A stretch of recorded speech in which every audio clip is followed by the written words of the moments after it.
Even during this horrible season, could the Orioles actually have two All-Stars? The aforementioned Jackson Holliday and this guy, Ryan O'Hearn. Hello, everybody. This is Orioles Digest. I'm Jon Leiberman. Could the Birds actually send two guys to the All-Star game?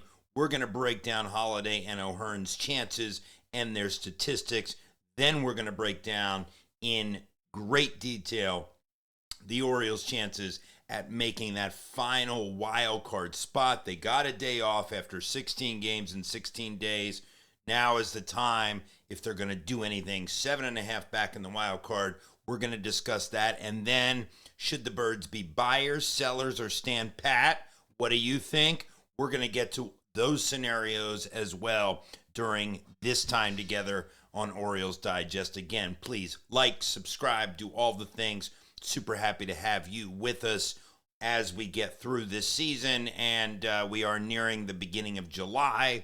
We had hoped things were looking a little better as of this time, but look, let's focus on the positive for just a moment, beginning with Jackson Holliday. As you all know, the first round of All-Star voting is complete. Jackson Holliday has made it through to the final round. Ryan O'Hearn as well. We're going to look at their stats. Look, Holliday has a very, very outside chance of making the All-Star game only because his numbers sort of pale in comparison to Gleyber Torres's, and we can take a look here. So here's Jackson. Again, taking nothing away from Jackson. 9 homers, 32 RBIs. You can see 73 hits. Current slugging is .411. Jackson Holliday has done everything that you could ask Jackson Holliday to do. He's made adjustments. He's basically made himself the Orioles' everyday leadoff hitter.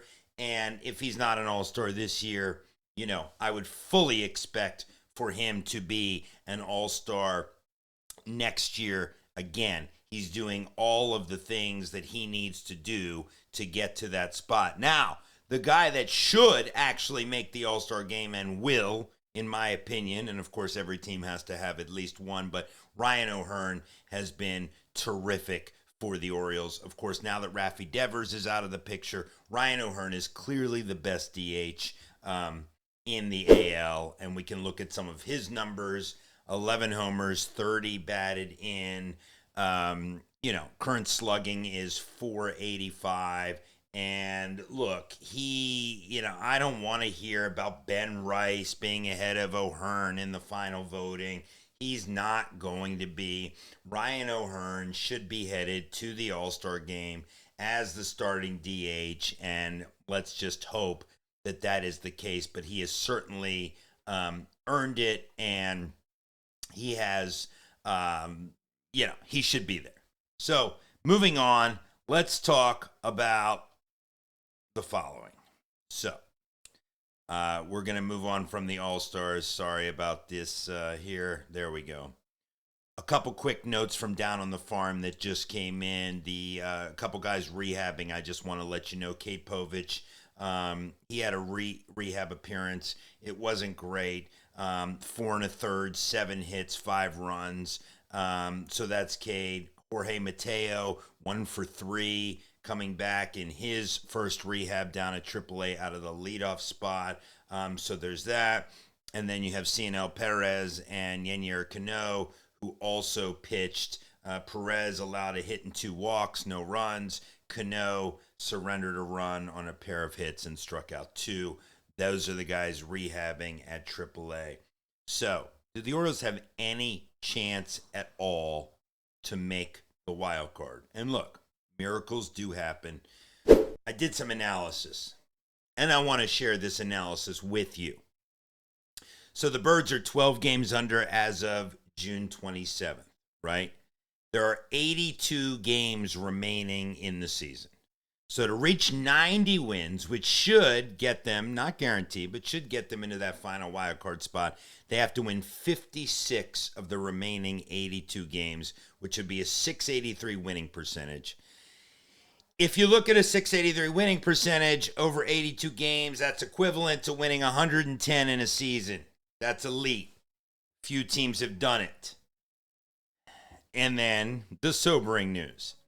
The Birds have only managed a .425 winning percentage so far, and even during their, 18-10 over 28 games, what we would call the hot streak, their playoff odds basically barely improved. And that shows you how deep of a hole the Birds are actually in. And so you really you're left with a few choices now, and I want to get your thoughts in the comments. So the way I see it, the Birds can be buyers, they can be sellers, or they can stand pat. Obviously, my heart tells me I'd like the Orioles to be buyers. I think that's only going to be a scenario if somehow the Birds can be 4 or 5 out in the wild card. I think at that point you become buyers. I think anything more than that, I think that with the expiring contracts, the Birds will be sellers.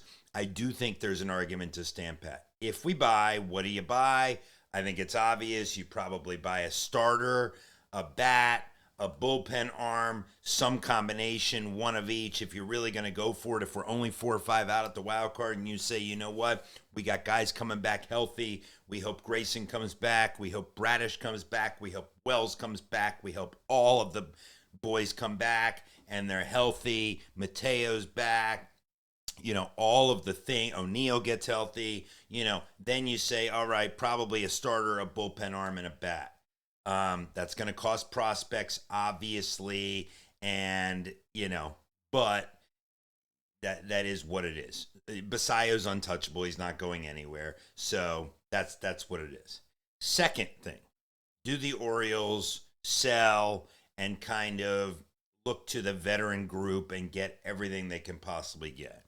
So if you're going to look at the list, you got Eflin, who's been struggling. You have Sir Anthony. You have Greg Soto. You have Mullins, who's been here since the beginning. You have O'Hearn, the aforementioned possible all-star. You have Gary Sanchez, who's been amazing. You have Sagano. You have Charlie Morton. You have Andrew Kittredge. Those are your guys that you could deal for some pretty good prospects, and now you're rebuilding for next year. I am not a proponent of that, unless we're so far out of it that, I think a better strategy would be kind of you stand pat. You say, you know what? Let's see. It's kind of in between buying and selling, right? But you hope that Mountie and Albert Suarez and everybody else I mentioned come back, and you stand pat and you see what happens. I doubt the Orioles will do that, but that would be my preference if we're not going to be buyers. What do you think? Tell me in the comments. I want to hear from you. I still believe there's hope left. I know I'm delusional. 7.5 back in the wild card, a big series with the Rays.